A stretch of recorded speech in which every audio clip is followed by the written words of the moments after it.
J'entends ma mère prier à chaque soir, elle chuchote des amen. What up tout le monde, bienvenue à l'émission Le Journal du Hip Hop en collaboration avec Malik Shahid TV. Aujourd'hui, on vous présente une émission spéciale sur ma main man, Le Voyou. Let's check it out. Qui voient les cages sur 3 étages, parle de Bordeaux. Trop de partenaires qui frappent du temps qui pouvait être n'importe où. Shit, calcule les jours en attendant que les portes s'ouvrent. Pour retourner dans la même merde qui m'énerve, faut que je me tire d'ici.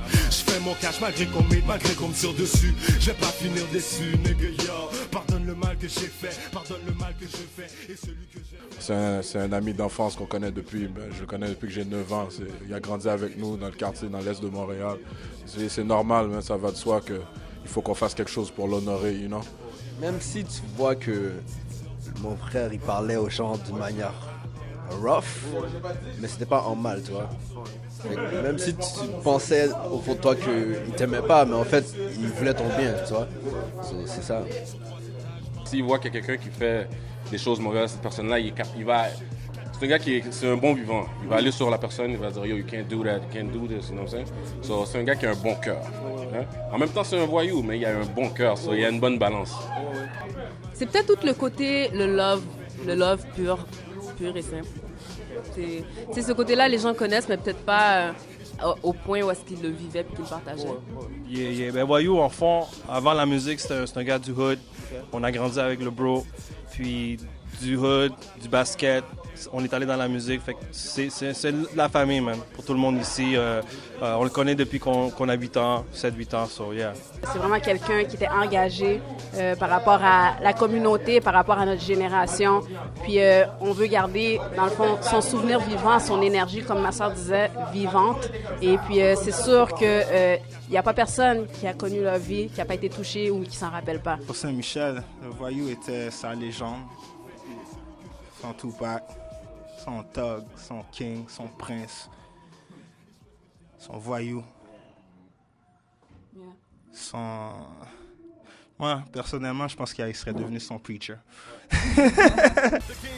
J'avoue que je suis sale, c'est ces sections street, sauf fait de la place que je m'installe. Le voyou, yeah, c'est ça mon nom les gars.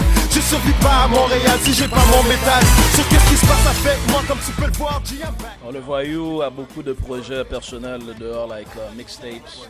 Il y a beaucoup de tracks aussi avec d'autres artistes. Il est relié avec beaucoup d'autres groupes. Il y a des projets de cinéma. Il y a des projets de documentaires. Je suis sûr qu'il y en a plein qui m'échappent. C'est quelqu'un qui touchait à tout. Écoute, le Voyou a commencé en étant un artiste, un DJ, déjà avec Easy Combination depuis le départ, a motivé les gars depuis le départ, il était avec les gars, il était membre en règle, comme ils aiment dire. Et ensuite, il a joint Mozaïen dans la dynastie des Morniers, qui est maintenant la dynastie des Voyous. Il voyait grand, il voyait loin. Il se permettait de rêver et de rêver loin aussi. Puis lui, ce qu'il voyait, c'était tout le temps pour sa communauté. C'était puis quand il voyait quelque chose de grand, ça commençait à local pour lui, tu vois. Donc, il voyait pas seulement ce qui se faisait ailleurs, en Europe, aux States. Lui, il voyait chez lui, tu sais. C'est un gars du 6-7, donc ça partait du 6-7 pour lui. Il voulait que tous les changements se fassent à partir de là. Il voulait marcher avec le peuple, représenter le peuple, être une voix pour le peuple. C'est un gars qui était vraiment tête. Dernièrement, j'ai appris que quand il allait au travail, il était toujours à l'heure. Pendant deux ans consécutifs, son manager était venu funérailles, mais il nous a fait cette découverte-là. Fait que vraiment, il était tête. On prétisait que c'était la cassette, mais moi je veux pas l'écouter. Tout le monde me voit comme un peuple, entouré de prostituées. Ma mathématique très simple, je dois faire mon profit doublé. L'amour qu'il y avait pour la musique, là, je pense que la première image que j'ai avec ta question, là, c'est quand on est dans son auto, puis qu'il aime un beat, là, qu'il le met au maximum, puis il veut le feel à 100, là. C'est vraiment c'est vraiment feel la musique. Il chante aussi. Il y a ceux qui connaissent son IG, là, son Instagram. Ah ouais, il y a tellement de vidéos de lui là, qui chante. C'est même pas juste du lip sync, là. Il chante, on entend sa voix, là. Il feel la musique, puis ouais, il adorait. Écoute, ça a commencé avec les disques de mon père quand il était petit, tout petit, là, knee-high. Après ça, il est devenu DJ, rapper. Il a encouragé les jeunes aussi à poursuivre leur voie pour ceux qui voulaient être dans la musique. Branche directe, engagée. Une musique qui fait réfléchir, une musique qui te met les choses en plein visage directement. T'as pas besoin d'écouter le track 3 fois pour comprendre. Dès que tu l'entends, voilà. Sa musique était très, like I said, it's Tupac. Like c'est des punchlines, ça te fait réfléchir. Puis, I mean, I don't know what to say, man. This guy is just amazing, man. Comment il parle, comment il s'exprime, tu le ressens. So, dans sa musique, c'est fluide, you know. La joie de faire ton cash puis de foutre le camp. Tu les vois pas et restent là, nous écœurent tout le temps.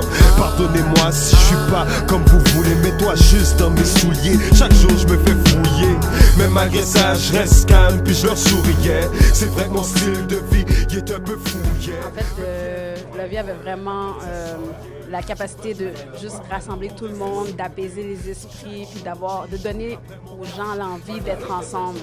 Donc, de se rassembler pour célébrer. Donc, c'est quelqu'un qui aimait célébrer aussi. Puis c'est quelqu'un qui était capable de juste rassembler tout le monde, même les esprits divisés. C'est un gars qui aimait tous les hoods. Donc, il n'y avait pas de problème avec personne. Hein. Mais c'était un homme de famille, c'est quelqu'un qui regroupait les gens. Quand il était autour, c'était toujours les gens gravitaient autour de lui, tu vois. Mais dans sa famille avant tout, ça.